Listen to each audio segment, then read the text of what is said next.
Alright guys, so since I've taught you the basics now, we're gonna move on to different main strategies and how to counter them. So the first strategy is swordsman in the very beginning of the match, like I showed you in the first section.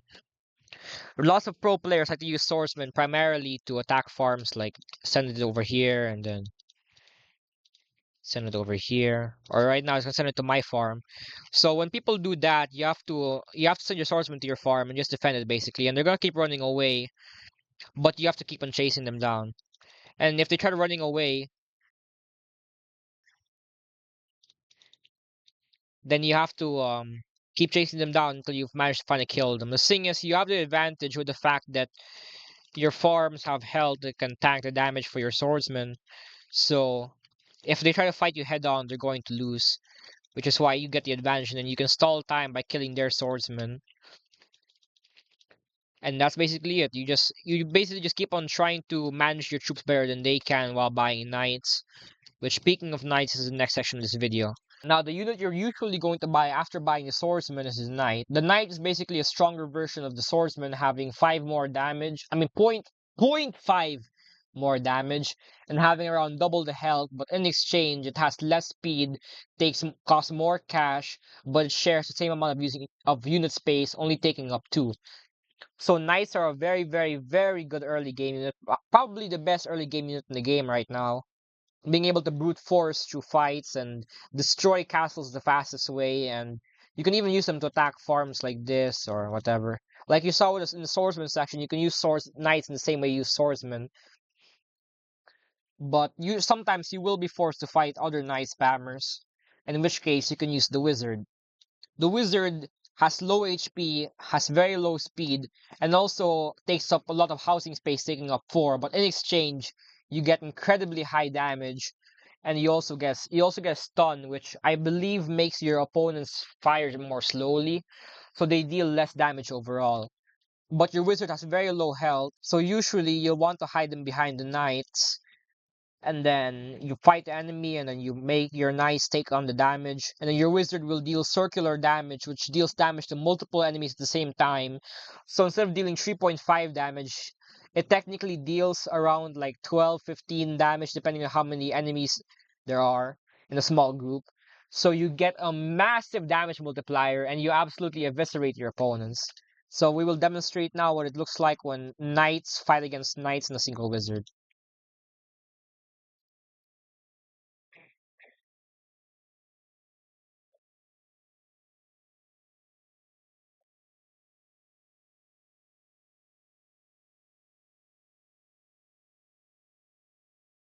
Wait, shit, I think I was wrong. I think it needs more wizards.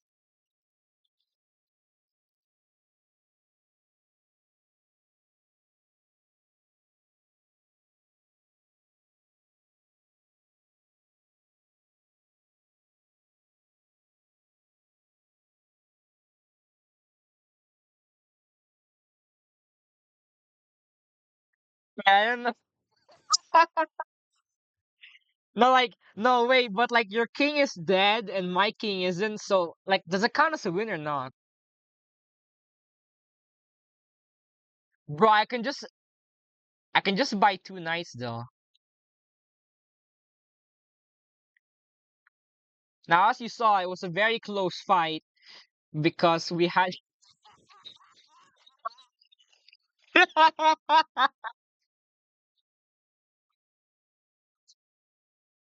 Now, in the case that your game progresses and you get into a stalemate when you're attacking each other, there's a chance that your enemy might just spam a bunch of knights and a lot of wizards.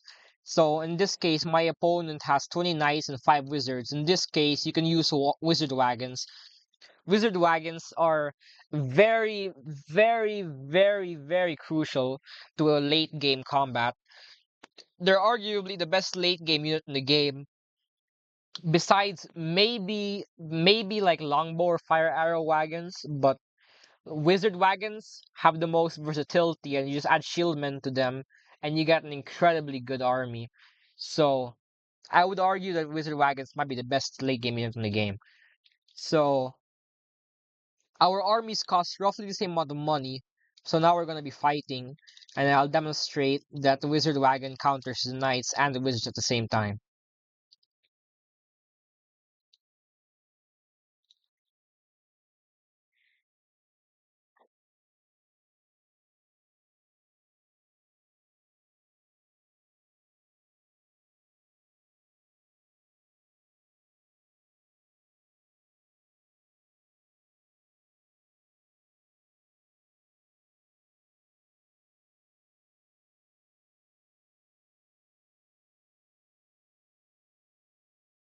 Now, as you saw, his army, even while our amounts of money were very similar, his army got decimated because wizard wagons are insanely broken, and this game's balancing kind of sucks. Anyway, now your opponent might start to use wizard wagons too because they notice that it's a very good strategy. What you want to do next is you're going to buy ballistas. Now I'm back with my other friend, Hypersonic Legend Dark. He's around like I think one of the 5 best players in the game right now. We're gonna be demonstrating what happens when you fight ballistas with wizard wagons and medic wagons against just wizard wagons with medics. Like it's a strong army, but of course that is its counters, so yeah, we'll see how it goes. Now I'm pretty rusty, so my micro is definitely gonna be pretty bad, but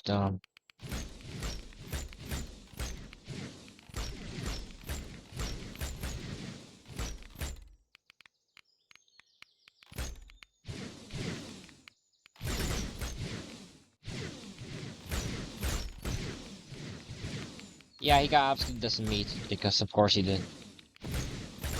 Now, ballistas aren't just extremely broken or something. They do have a counter, it's just that most people don't know what a counter is, and then they end up getting absolutely destroyed. And chances are, maybe even you got destroyed by ballistas. The reason why they're so insanely strong is because shieldmen exist. They block 90% of arrow damage, which basically means they make arrows almost useless, and they make ballistas, which deal 15 damage, only deal 1.5 damage. So to put it simply, they are incredibly essential. So if we had any shield man, even just maybe one shield man, I'm not entirely sure. Like I could kill it with my wizards, but it would be hard.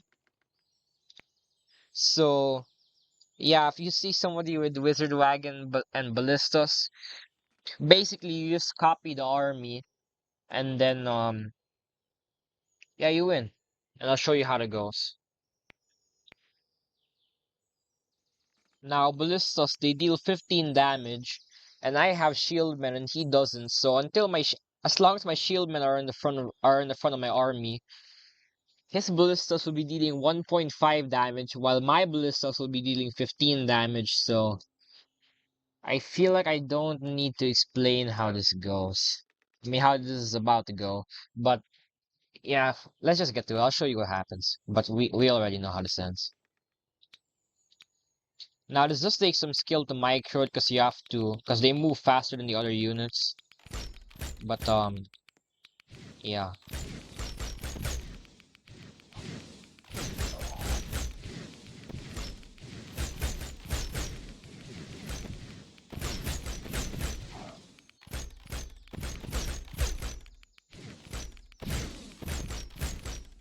And then I barely lose anything because these ballistas dealt no damage.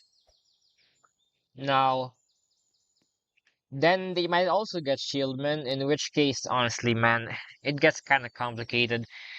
When most of you get the stage of Wizard Wagon, Ballista, and Shieldman, then oh man, it's kind of hard. But I think, from what I understand, catapults can actually fix the problem there. But it's much more complicated. Like you don't just win for free with the catapults. You have to manage putting them in the front and not getting them like killed and stuff. So yeah, but I'll be trying that. So now we'll be fighting, but I use some catapults. Unfortunately, my friend's on mobile, so he can't actually micro to his best abilities, but yeah, we're both gonna be trying, of course.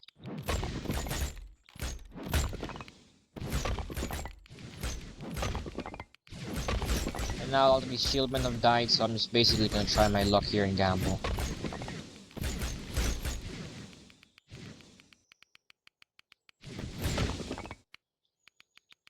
Oh shit, it's lagging. Like a lot.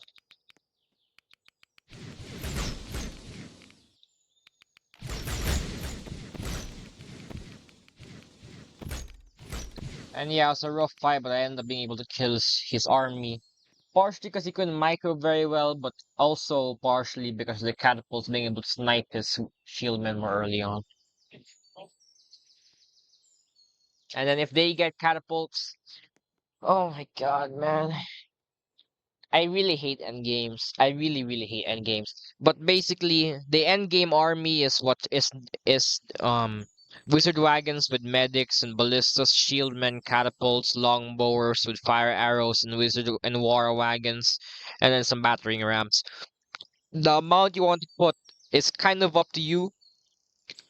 I honestly, I'm not sure what it is, but it partially depends on what you can afford and also partially just what you prefer. But you can experiment with yourself, find out what's the best, compare stats, and then yeah.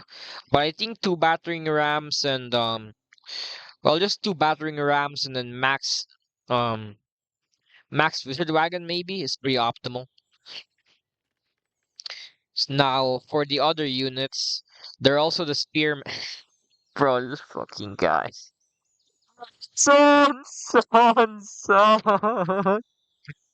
So there's also the spearmen. Spearmen are a very unique unit, just like the shieldmen, because they make horses move a little bit faster, but they also, most importantly, they one-shot horses, which is why I don't really recommend horses. Like it's useful in some cases, but generally speaking, your opponent gets spearmen and then you kind of just get cooked. But I'm not saying horses are useless. They are useful.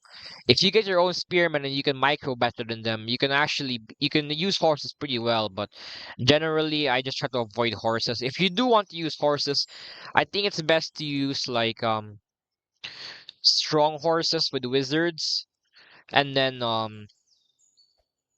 maybe basic horse builder, basic horse builders on basic horses or basic horse builders. I almost said basic horse builder, man.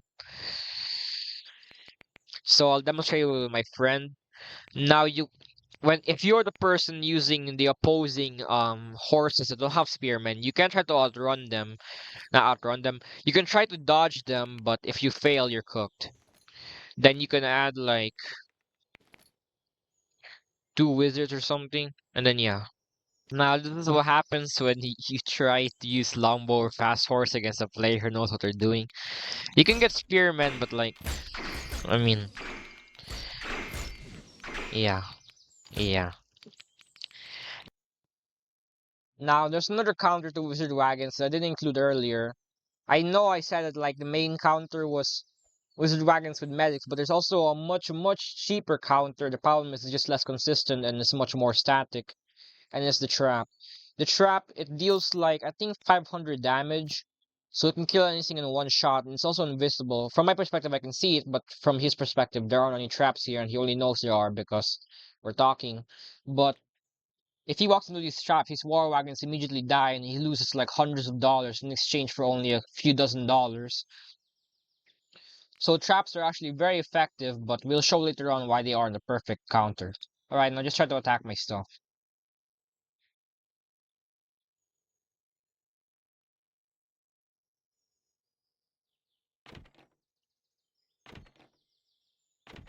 And then he lost all of his wagons because they walked into my traps.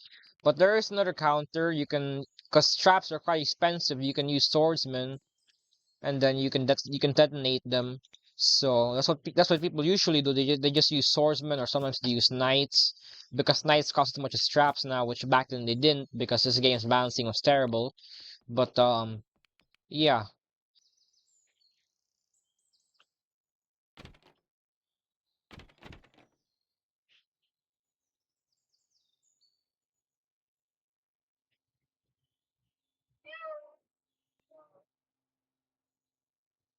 bro, they're spread out. Actually, no, you only need to open a small little area, then you can send your traps, your troops in. So it's actually already enough. But as you can see, he spent $15 swordsman to destroy my $25 trap, so I ended up losing $30 from that. I ended up losing $30 from that interaction. But if I had my wizard wagons here defending, it would have actually gone differently because I would have been able to kill a swordsman. But that's why you can also use knights because traps cost as much as knights. Knights can they will die eventually, but they can take a little bit of punishment. So you can use them to set up the traps, and then some of them might die, some of them might die to the traps, which makes it worth it. But in the end, yeah, it works out. And you might also be wondering why I didn't include longbowers in my strategies. I think this might have been kind of explained in the Ballista section, but just to make it clear, it's because of shieldmen, they block 90% of arrow damage, so you could just use shieldmen and then buy like some wizards on like maybe basic horses or something. The basic horse could get countered by Spearman, but I mean he already spent money on arrow units, so yeah. So you could use like some wizards on basic horses or even just knights, like I'm doing right now, and then you use put shieldmen in the front, and then yeah, he gets absolutely destroyed. He could use defenses, but that's just a theoretical situation, so go. Go, go, go! Okay, wait.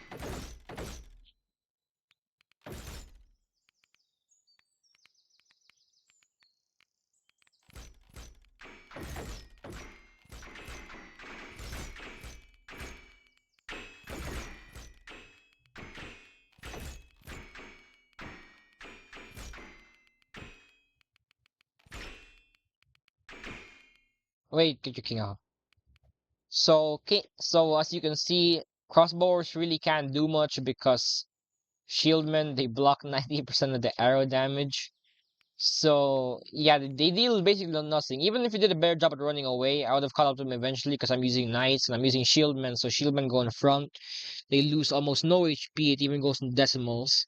And then yeah, and even if you did lose a good amount of HP, they literally have 50 health, which is I think the same as a strong horse, or at least almost the same. So yeah, the same would have happened if you use longbowers. So I just really wouldn't recommend it until you get into the late game, where the late game you use like you use like longbow fire arrows, wizard wagons, battering rams, shieldmen, medics, king, and I think it's basically it for the meta army.